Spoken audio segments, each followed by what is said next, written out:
Your Highness. Your Majesty. The Lady Mary.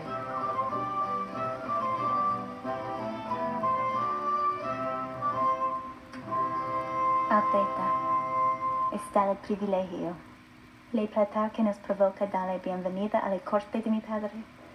Es usted para todos bien conocido como general de las tropas emperador. Habla cristiano, mi señora. Sí, señor, un poco. No soy hija de mi madre.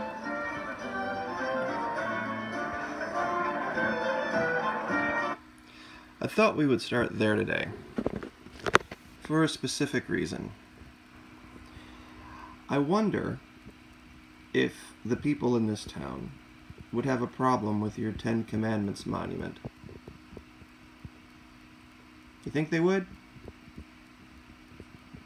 You see, the reason I used that clip, it was from a Showtime series called The Tudors.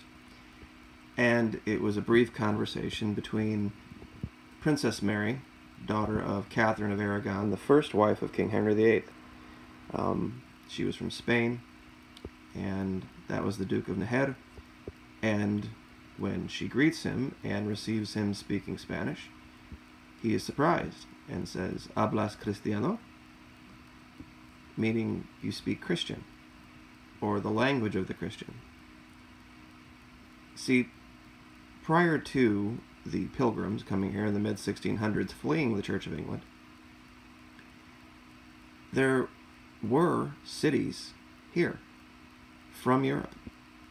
The one I live in is one of them, St. Augustine. And in South America, cristiano is still used as a colloquial term for the truth. For example, if let's say you have a little one that you think is fibbing to you, you would say, "Now dime cristiano," it means tell me the truth.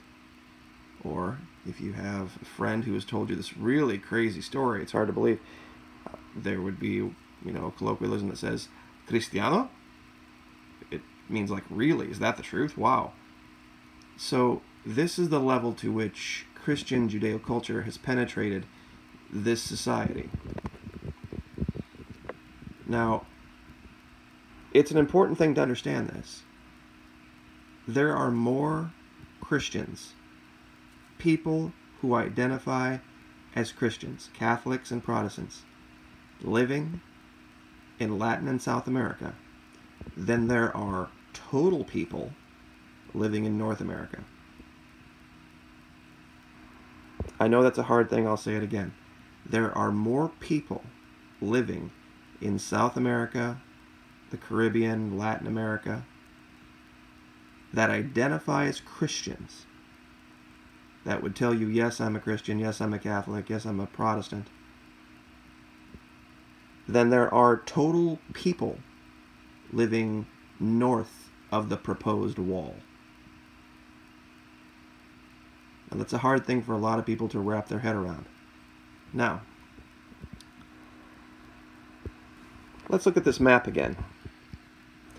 I know I've brought it up before, but does the term divide and conquer now have a little bit more meaning? I mean, look at this itty-bitty, tiny little pittance of money the United States sends south of the proposed wall. And now look at where it sends the money to the Muslim world. The ones that hate Christians, that stone Christians, that behead Christians. Look at all these countries. And if you want to talk about Israel, and I'll say it again, 3 billion, take Jordan, take Afghanistan, and Pakistan. Those three countries alone, and you've got that amount of money. Just those three. Heavily Islam-influenced countries. That doesn't count the rest of all of these billions and billions and billions of dollars sent to the Muslim world. Look what's sent to the Christian world. And you want to build a wall. A physical 2,000-mile long wall. No, maybe it's not that long. Probably pretty close. between our country and these countries.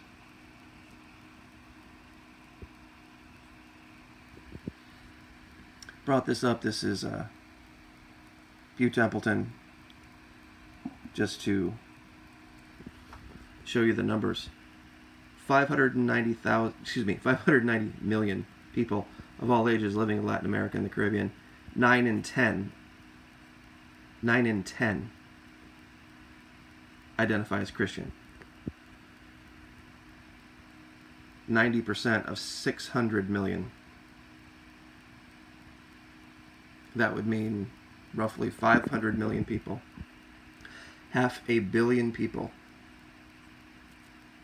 living down there call themselves Christians. And they're very serious Christians too. They don't have the PC police down there. You can walk around with a Bible. You can walk into any local establishment and start speaking about Christianity and speaking about the gospel and the scriptures, and you can put a 10 Commandments on your lawn if you want to, and if you want to go to a local establishment and have a Bible study, no problem whatsoever. Nobody's going to ask you to leave. Nobody's going to say it's improper. Yeah, and try to say something to somebody down there. It'd be a great way to end up in a local ditch or in the ocean, fish food. They take it very, very seriously. Yet,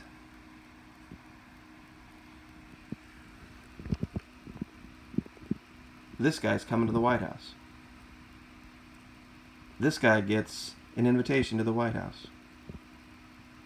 A guy who in his own wiki said that he hoped that the agitation for the promotion of the giant wave of Sharia law sweeping Nigeria wouldn't be stopped. The biggest promoters of one of the most evil, destructive, filthy religions to ever be known is coming to our White House. Of course, the president of Venezuela is not welcome, even though 96% of his country is Christian. The shithole countries that are 80, 90, 95% Christian down there, that we want to build a giant 20-foot tall, 5-foot wide, 1,000+ mile long wall. It just doesn't make any sense to an average person when you look at the facts. And the reason I brought up this is, let's look at the countries that stone people. We have Afghanistan, and we have Pakistan, and we have India, and there's a great one down here you're going to love with a Saudi Arabia. Oh, look.